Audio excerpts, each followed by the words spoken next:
Chapter 15 आस्था और अंधविश्वास। हमारे देश में टोना टोटका, काला जादू, तंत्र मंत्र, बुरी नजर उतारने, खजाना प्राप्त करने, पुत्र अचानक धन प्राप्ति हेतु उच्च पद प्राप्त करने, मंत्री संतरी बनने आदि शुभ और मंगल कार्य और कामनाओं के लिए लोग बाबा, बैरागियों, तांत्रिकों, ओझा पंडितों के जाल में फंसते हैं और फिर उनके बहकावे में आकर ठगे जाते हैं। लोगों को झाड़ फूंक, तंत्र मंत्र, टोना टोटका के नाम पर रुपए, पैसे, सोना चांदी से ठगा जाता है।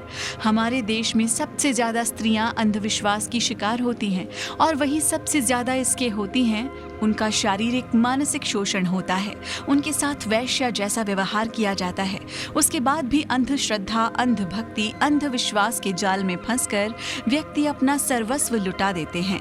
हमारे देश में बहुत से पाखंड, चंद नौटंकी राम, झांसा राम, तमाशा राम मौजूद हैं, जो दुराचार की सीमा लांघ कर भी साधु, संत, सन्यासी का चोला धारण किए हुए हैं, जिन्हें आज भी देश की भोली भाली अंधविश्वासी जनता का ही वरद हस्त प्राप्त नहीं है, बल्कि देश के बड़े राजनेता, उद्योगपति भी पाखंड की लाखों की भीड़ में यशगान, स्तुति, गुणगान, प्रशंसा करते नजर आते हैं, जिससे इनका खुलेआम प्रचार प्रसार होता है। वे भी आम लोगों को इनके नाम का प्रयोग धमकाने, चमकाने, डराने के लिए करते हैं।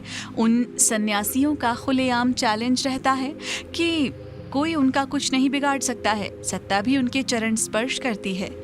हमारे देश में केंद्र स्तर पर कोई एंटी मैजिक कानून नहीं है। अंधविश्वास से समाज को मुक्त कराने के लिए इस प्रकार के बड़े कानून देश में लागू होना चाहिए। भूत प्रेत, जंतर मंतर जैसे अंधविश्वास के तहत हजारों नर बलि दी जाती हैं। महिलाओं का यौन शोषण होता है। लोगों के साथ आस्था के नाम पर अंधविश्वास फैलाकर लोगों को लूटा जाता है। डॉक्टर नंदिनी दालोनकर और उनके साथ अन्य समाज सेवियों के द्वारा अंधविश्वास के विरोध करने का प्रयास कर लोगों को अंधविश्वास से दूर रहने का संदेश दिया गया, जिससे डॉक्टर दालोनकर की हत्या की गई, जो इस बात को दर्शाता है कि हमारा समाज अभी भी अंधविश्वास और तंत्र मंत्र से ग्रसित है। हमारे देश का समाज इससे अशिक्षित वर्ग को प्रभावित है और लिखे पढ़े नेता, अभिनेता इससे अछूते नहीं हैं। वे भी गंडे ताबीज बांधते हैं और दोनों हाथों की 10 उंगलियों में पहने देखा जा सकता है। समाज में लोगों के मध्य जन संचार के माध्यम टेलीविजन के प्रचार प्रसार किया जाता है। लोगों को लक्ष्मी यंत्र, कुबेर की चाबी आदि वस्तुएं विक्रय की जाती हैं। जो टीवी चैनल दिन में अंधविश्वास का विरोध प्रसारित करते हैं, रात में वही चैनल ऐसे अंधविश्वास, बाबाओं की निर्मल वाणी प्रसारित करते हुए देखे जा सकते हैं। राम की आशा में ऐसे पंडितों के द्वारा धारा, प्रभाव, अंधविश्वास पर आधारित प्रवचन, भजन, कीर्तन आदि के कार्यक्रम दर्शाए जाते हैं, जिससे दुखी और पीड़ित लोगों में बनावटी खौफ पैदा करके लोगों को अंधविश्वास की ओर आकर्षित करते हैं। हमारे देश में तंत्र मंत्र, जादू टोना पूर्व की तरह आज भी लगातार जारी है, जबकि हमारे धर्म ग्रंथों में अंधविश्वास नहीं है। वे वैज्ञानिक सिद्धांतों पर आधारित सिद्धांतों की व्याख्या करते हैं। इसी कारण भारतीय पद्धति को दुनिया ने अपनाया है, लेकिन हमारे धर्मगुरु इन्हीं धर्म की आड़ में अंधविश्वास फैलाते हैं। आज वैज्ञानिक युग में ये प्रमाणित हो चुका है कि अंधविश्वास, जादू टोना टोटका केवल मन का भ्रम है। भूत प्रेत, चुड़ैल, डायन मन की कमजोरी है, लेकिन इसके बाद भी लोग झाड़ फूंक के चक्कर में पड़कर अपना जीवन बर्बाद करते हैं।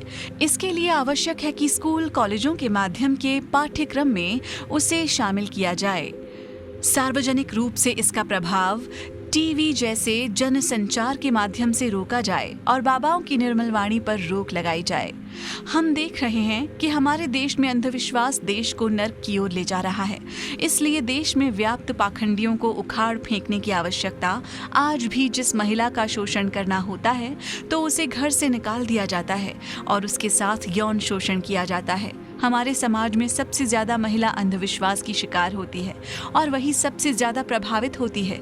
भूत प्रेत, तंत्र मंत्र, जादू टोना, ग्रह नक्षत्र, राशि चक्र, भाग्य, भविष्य, आत्मा परमात्मा, पुनर्जन्म, अवतारवाद, ज्योतिष, लाल किताब आदि को भारत में बुद्धिजीवी मान्यता प्रदान करते हैं। अंधविश्वास को ईश्वर की आड़ में फैलाया जाता है। अमावस्या और पूर्णिमा को तांत्रिकों की पंचायत बैठती है। उल्लू का खून चढ़ाकर लक्ष्मी को खुश किया जाता है। पिछड़े ग्रामीण क्षेत्रों में हर घटनाक्रम को अंधविश्वास से जोड़ा जाता है। संकट दूर करने को किया जाता है।